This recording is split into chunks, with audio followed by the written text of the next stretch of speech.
Oi, pessoal. Vamos começar hoje mais uma aula de Química do Faceduca. Antes, eu queria pedir para vocês seguirem o Faceduca no Insta, curtir o nosso vídeo, se inscrever no canal, compartilhar. A aula hoje vai ser sobre separação de misturas de Química 1. Eu sou a professora Giovana. Esse aqui é o meu e-mail, se vocês tiverem alguma dúvida. Na natureza, a gente raramente encontra substâncias puras. Para a gente obter e analisar uma determinada substância ou extraí-la, é necessário o uso de um método de separação dessa mistura, ou seja, um conjunto de procedimentos que não irão alterar a natureza da substância ao se separar. Existem diversos métodos e cada um convém de acordo com as características dos componentes dessa mistura. Então, existem diversas técnicas de separação de misturas e a gente vai estudar algumas delas, as principais. Vamos separar os métodos de separação das misturas heterogêneas e das misturas homogêneas. Só para lembrar, as misturas heterogêneas é quando há a presença de mais de uma fase. Já quando a mistura permite a visualização de apenas uma fase, ou seja, é uniformemente constituída, trata-se de uma mistura homogênea, que também pode ser chamada de solução. Vamos começar então pelas misturas heterogêneas. A primeira técnica de separação é a catação, que consiste em separar sólidos de outros sólidos. Os sólidos, então, são separados pela mão ou por uma pinça. E aí as partículas devem ser bem diferentes. Dois exemplos são catar feijão ou reciclar o lixo. Um outro método é a peneiração ou tamização, que é a separação de dois ou mais sólidos também. A peneira ela é utilizada para separar grãos de diferentes tamanhos, e os grãos maiores ficam retidos na peneira. Em uma construção, por exemplo, quando é necessário separar os grãos de areias menores dos maiores, a gente utiliza a peneiração, ou então no preparo de um bolo, que ao adicionar a farinha, utiliza-se uma peneira para reter os grãos maiores, igual nessa imagem aqui. Outro método também que vai separar sólidos é a separação magnética. Essa separação consiste em materiais que serão separados por serem atraídos por um ímã. Um bom exemplo é a separação de peças para reciclagem em um ferro velho. Ou então, em uma mistura de areia e ferro, também é possível separar utilizando o ímã, porque apenas o ferro é atraído. A dissolução fracionada ou cristalização fracionada é quando apenas um dos componentes da mistura se dissolve em um líquido com o objetivo de separar dois sólidos. Um bom exemplo é a mistura de areia com sal.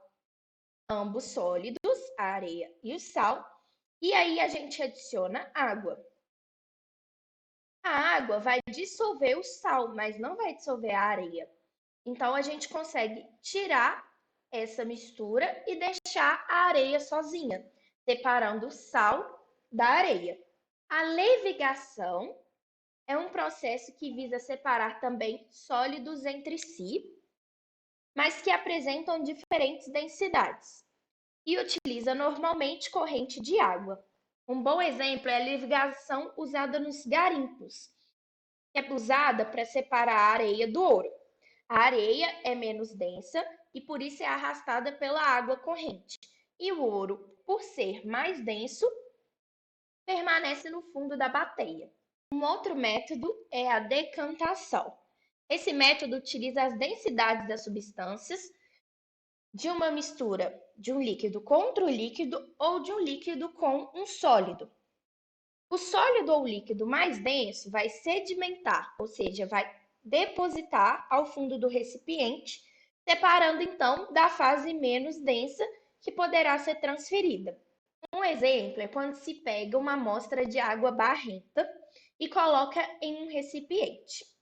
Após deixar um tempo em repouso, o barro vai sedimentar, enquanto a água, agora limpa, fica em cima, porque é menos densa.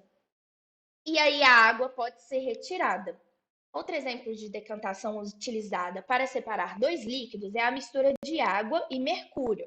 O mercúrio é um metal líquido e as duas substâncias não se misturam. O mercúrio, por ser mais denso, fica depositado no fundo do recipiente e, portanto, a água, que é menos densa, pode ser retirada.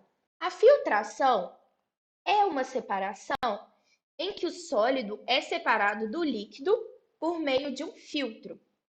O sólido que não está dissolvido no líquido fica retido no filtro e a fase líquida passa livremente.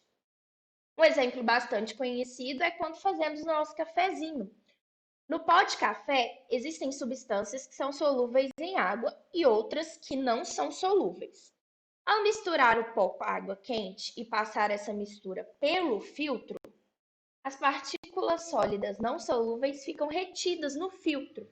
E a água e as partículas solúveis, que é o café que a gente toma, passa pelo filtro. Existe também a filtração a vácuo. A gente usa o vácuo para que a filtração seja mais rápida. A flotação é o inverso da sedimentação. As partículas suspensas são levadas à superfície através da inserção de bolhas de ar, nas quais essas partículas se aderem, formando uma espécie de espuma que pode ser removida posteriormente. A flotação também pode ser aplicada em misturas de dois sólidos com densidades distintas. A partir da adição de um líquido com densidade intermediária, um permanece no fundo e o outro flutua. É importante lembrar que esse líquido, que nesse caso aqui é a água, não pode dissolver nenhum dos dois componentes da mistura. Esse processo é usado na mineração para separar os minérios das impurezas. E outro exemplo é a separação de areia mais serragem. Ao adicionar a água, que possui densidade intermediária, a areia se deposita e a serragem fica flutuando. A centrifugação é um método que faz uso da força centrífuga no lugar da força gravitacional. É uma decantação forçada e rápida por meio da centrífuga. A centrífuga é um equipamento que submete a amostra a uma trajetória circular em alta velocidade para separar os líquidos de diferentes densidades. E pode ocorrer também entre líquido e sólido. O material mais denso vai se depositar no recipiente, podendo ser separado do material menos denso. A centrifugação ela é muito utilizada na fabricação de fármacos e alimentos, também em laboratórios para análise de sangue, porque o plasma, que é menos denso, se separa dos elementos figurados, que são mais densos. Um outro exemplo da separação por centrifugação é a produção de derivados lácteos, porque é preciso centrifugar o leite, separando tanto os componentes sólidos dos líquidos quanto os componentes líquidos entre si. A coagulação e floculação são processos que ocorrem sucessivamente. Quando se tem uma mistura sólido-líquido, em que há partículas sólidas extremamente pequenas dispersas no meio líquido, chamamos esse tipo de mistura de suspensão coloidal.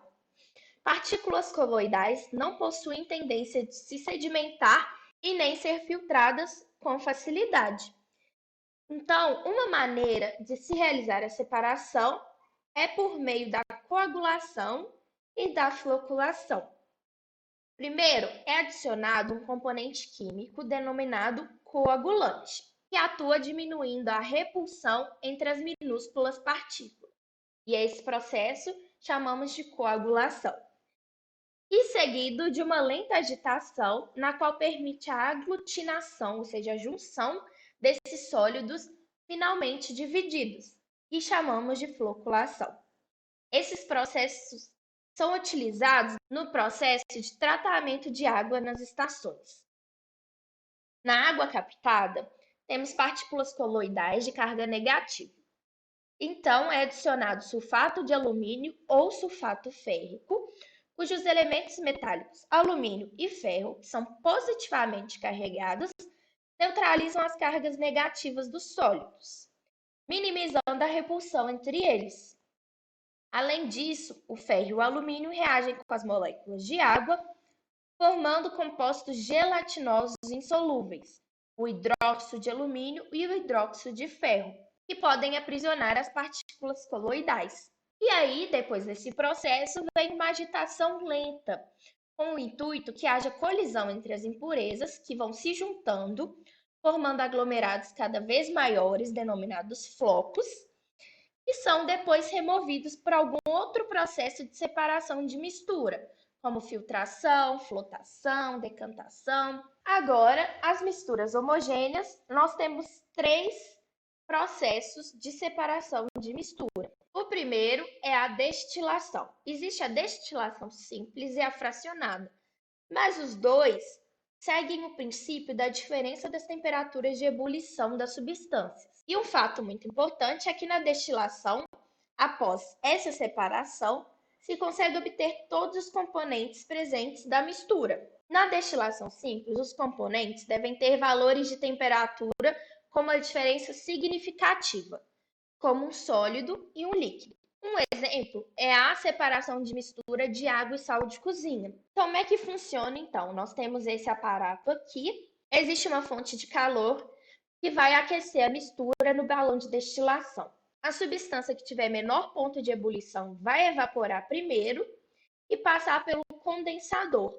No condensador, a passagem de água fria. Portanto, o vapor que passar por aqui vai se condensar e ser recolhido nesse outro balão de destilação. No final do processo, teremos sal neste balão e água neste balão. A destilação ela também é muito empregada na fabricação de bebidas alcoólicas, como a cachaça. Mas a produção de cachaça não separa totalmente o álcool da água. O processo tem o objetivo de aumentar a concentração de álcool, de, em média, 8% para 50%. As temperaturas de ebulição do álcool e da água são próximas. Portanto, quando o álcool é aquecido e evapora, uma parte da água também vai evaporar. Por isso, a concentração de álcool não vai ser 100%.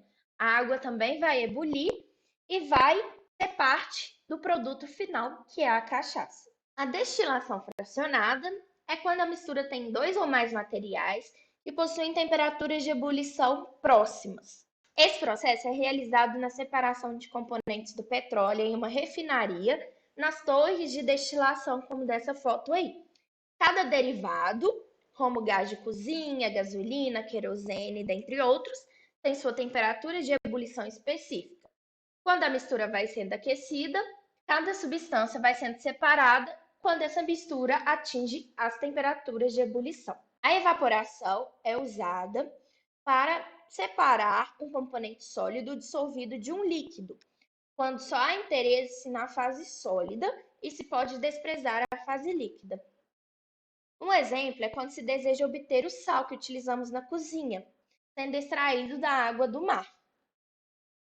A água do mar é represada em grandes tanques, como aqui na foto, e esses tanques são chamados de salina, e sob a ação do sol e dos ventos, gera a evaporação das águas dentro dessas salinas. E aí o sal e outros demais sólidos, que contêm um ponto de ebulição muito mais alto do que o da água, permanecem represados nessas salinas. Esses são os principais métodos de separação de misturas. Na descrição desse vídeo, vocês podem encontrar exercícios sobre separação de mistura. Se vocês tiverem alguma dúvida, pode procurar a gente. Eu espero que vocês tenham entendido. Muito obrigada!